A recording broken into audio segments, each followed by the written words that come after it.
Here is your latest Africa News Update. My view is that Donald Trump is contributing in this debate which is going on.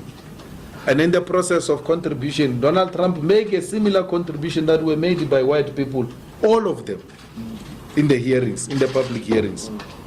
Donald Trump is not saying anything we have not heard from white people in all the hearings. I even commented and said, I'm still to meet a white person who support expropriation of land without compensation. So why are you shocked? I see leaders of the EFF and everybody responding to Donald Trump. I don't have time for nonsense. I expected this.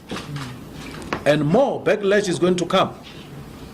If South Africans are not ready to expropriate the land because they are scared of sanctions, they are scared of backlash, then don't vote for the EFF.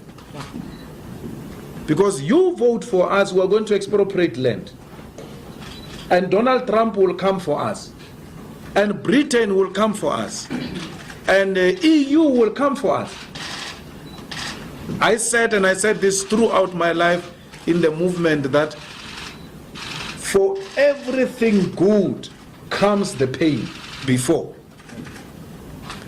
If you're not prepared, South Africa, to take the pain, then forget about the land. Donald Trump has not said anything extreme. Things are still going to come.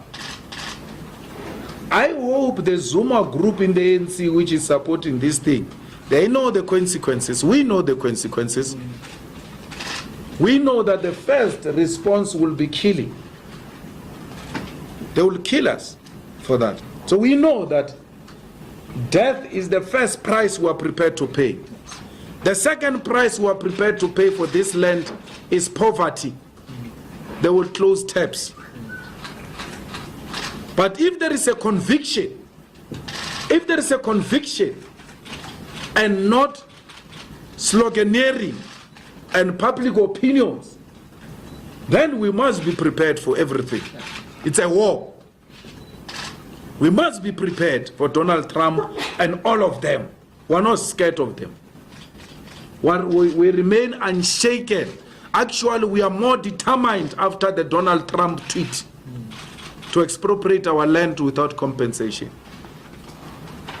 There is no white genocide here. It's an absolute rubbish to say there is white genocide. There is black genocide in the USA. They are killing black people in the USA. There is black genocide here in South Africa. Black people are being killed all the time. A farmer has been sentenced to life now recently for having killed a farm worker. Imagine if it was a black person sent life for having killed a white person. It will be news all over. But this black person was killed and a white farmer sent to prison for long time in jail. It's once off reporting and it's done. There is no scientific evidence that points to any white genocide in South Africa. It's not true. And we're not scared of such things. We're not going to be distracted by anyone. Only death will stop us. Not Trump, not poverty, not sanctions. We have all of them in our mind. We know the consequences of what we're asking for. We know it. And it's not like we're going into this thing without knowing the consequences. So AfriForum is the embassy of the USA. If you want issues to reach USA, go to AfriForum. Then you shall get a proper response. But otherwise, AfriForum is nothing to us. We're not scared of AfriForum. We're continuing business as usual. No, that we're not these Twitter revolutionaries who say all sorts of things about Donald Trump. If you were to say to them, all of them, let's go to the US embassy, none of them will come. They tweet from their comfort beds with bed heaters. So we are on the streets. We're fighting this thing on the streets. We are on the picket lines. That's why we're not shaken. We know this is what people want. And if there is anyone who's in this thing without knowing the consequences, then you are in the wrong place.